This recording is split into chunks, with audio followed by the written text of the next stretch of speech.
Hello. So today I'm going to be chatting about the thorny question of the relationship between Christianity and tarot. Now, that is a tricky subject and one that gets people very polarized. So I'm not here to rile anybody up, but I think it's an interesting conversation nonetheless. It was a question that was posed by my lovely student Karine, and also it came up in conversation when I was chatting to Chris Butler, a very experienced tarot reader, author, and deck designer that I was chatting with recently. And Chris has had personal experience of this, having gone to a fundamentalist Christian Plymouth Brethren school, and he was talking about the effect that that had on his life and their response to tarot, which was very extreme.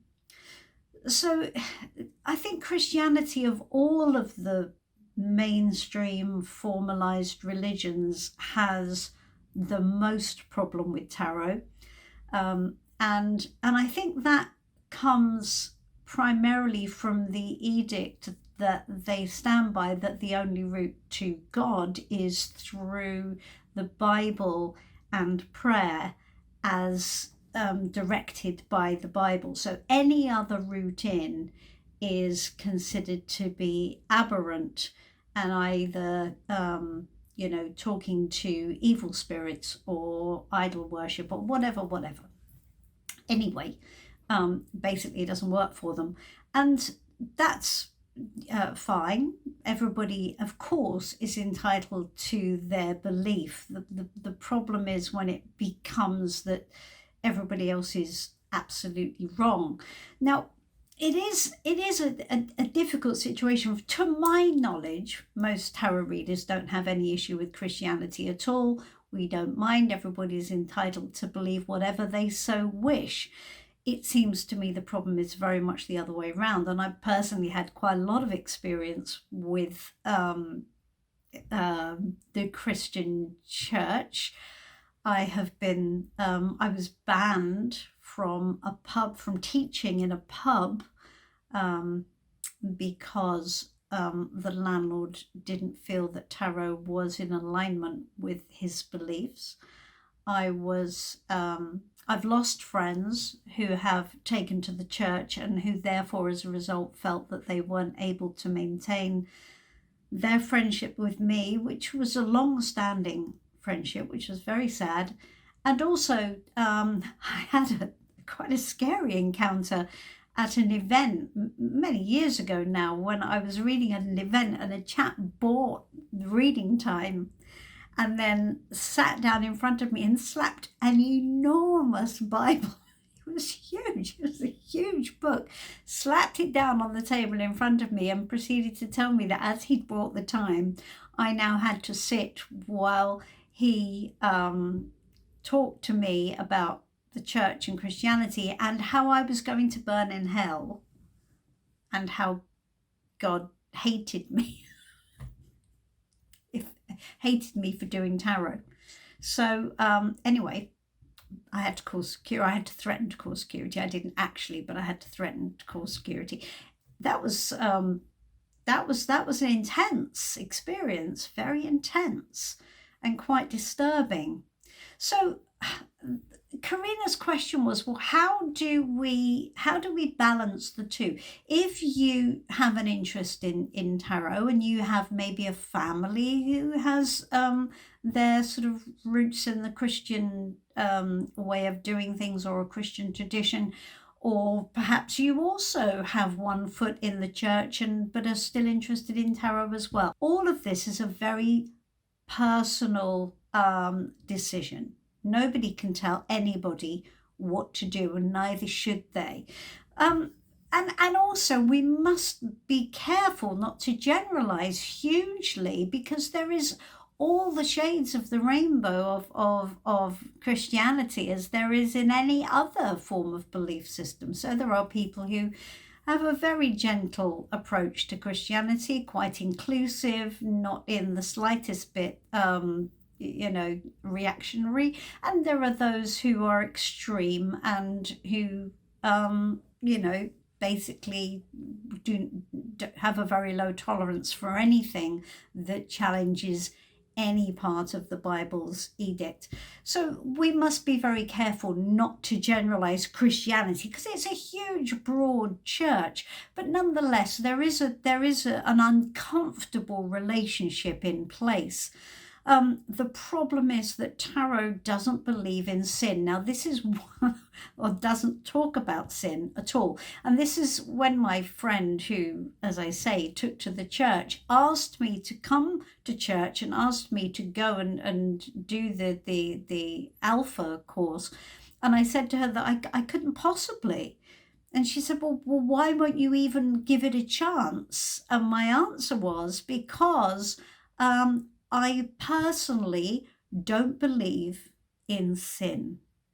Now, that's a statement that I'm quite happy to make out loud. I don't believe in sin. I don't believe in God's law on the subject of sin. I do believe that some human beings are aberrant and evil, as in the term, as in horrible and wicked, of course.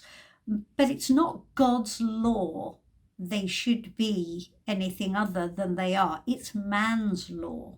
We decide what's evil and what's not evil.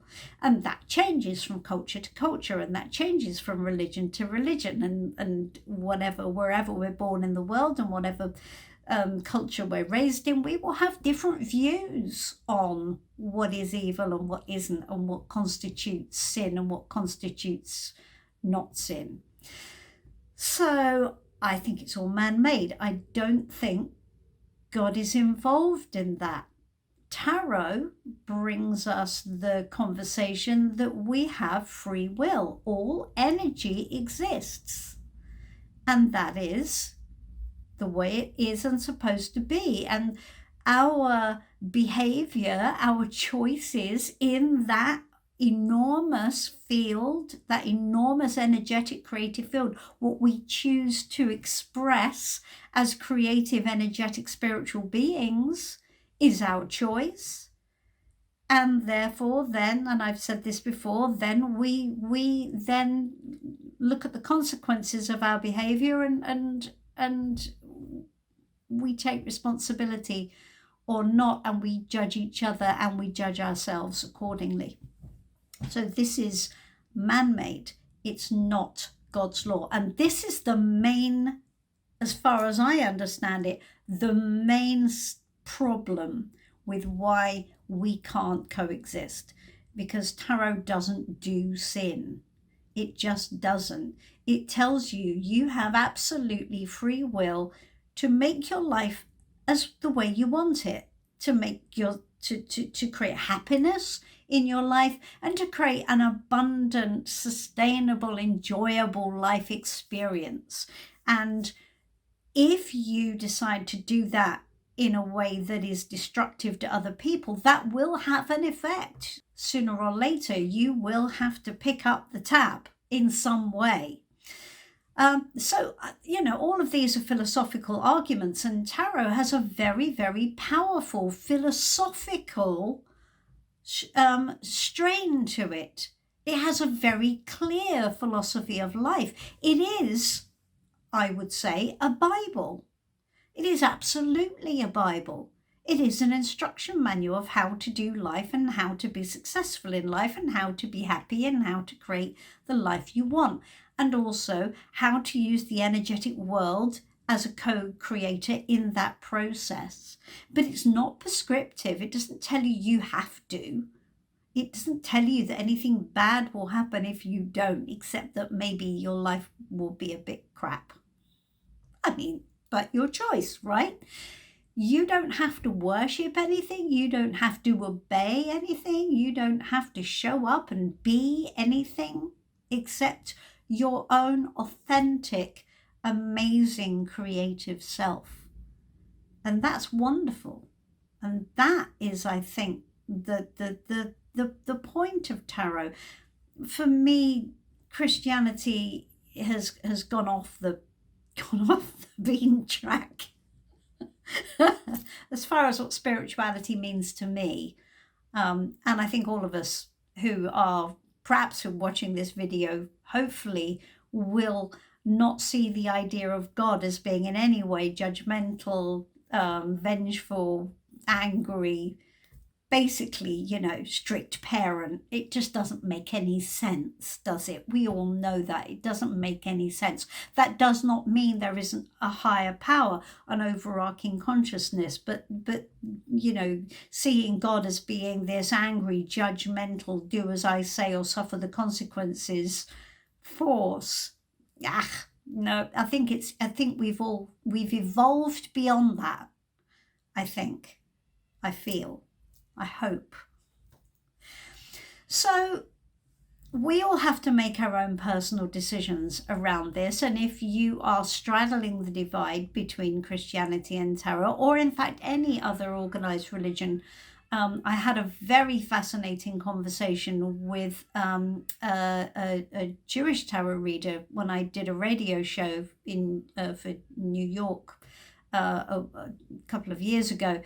And I asked her what the position of Judaism was on tarot, and she said, well, it's absolutely tolerated. What they don't like is fortune telling, because you're preempting God's will, that we have free will, so therefore we can change things, and we can basically make things happen. And fortune telling makes a mockery of that, and therefore fortune telling is blasphemous, because it is not honoring the fact that we have been given free will. Now, oh, hallelujah to that. I love that. That makes perfect sense. Absolutely, I'm behind that 100%. So that's okay. We can coexist with that, as long as, and I believe we should honor the fact that we have free will. That's fundamental, and it runs through tarot like a river. So I think we just have to make our peace with the fact that we don't agree, and we must all make allowances for what works. People coming to spirituality is hopefully always a positive thing. There are many roads to Rome. Some people respond much better to an organized, formalized view of spirituality. Some people find their way through other channels, and as long as we're all coexisting in a respectful environment that honors the bigger picture of why we're all here to make it better. We're all here to make things better for each other and for everything. We're all here to evolve spiritually and as human beings on this planet, to raise the consciousness for everybody. So if we're all doing that from different angles and from different viewpoints that speak to different people, that's all to the good, as long as we're not condemning each other, and as long as we're not just telling everyone, you have to think the way I think, otherwise you're just flat wrong and you'll suffer. Nah, we can't do that. We've come past that. So I don't know whether this has answered the question or just posed more questions, but I just wanted to give my position on it, and say that if you're struggling with the relationship between Christianity and tarot, well, it's complicated. We have it's complicated relationship. We would like to be friends. If they don't want to be friends with us, well, okay. We absolutely honor and respect that position. But no problem from our point of view. You must make your own decisions as to what feels right and true for you. What brings you to a higher position, and what honors your authenticity, and what you believe to be right, and what you believe to be a force for the best good. And I think that's the key here. What do you believe is the force for the best good of you and of everyone around you, and serve that, and serve it with humility and honor. And I think if we can all do that, we're all playing nice in the sandbox. So it's a fascinating discussion, though. I could go on about this for hours, and I love the conversations, and I love philosophical and spiritual debate. I think it's fantastic, and I would love to do more of it. So if you have any questions you would like to talk about, about tarot, about energy, about spirituality, about consciousness, about manifestation, bring it on, guys, because I love to talk about this stuff and I love to have the conversation. Ask me all the difficult questions and let me get in there, because it's great. If you enjoy this channel, please do like and subscribe, and leave me a comment below. Let me know your feelings about this. You don't have to agree with me. I'm interested to know what you think, quite genuinely, and and I will respond as best as I'm able. Anyway, for now, I'm going to say goodbye, and I will speak to you soon. Bye-bye for now. Have a wonderful day. I'm always here for a reading if you need one. Bye-bye.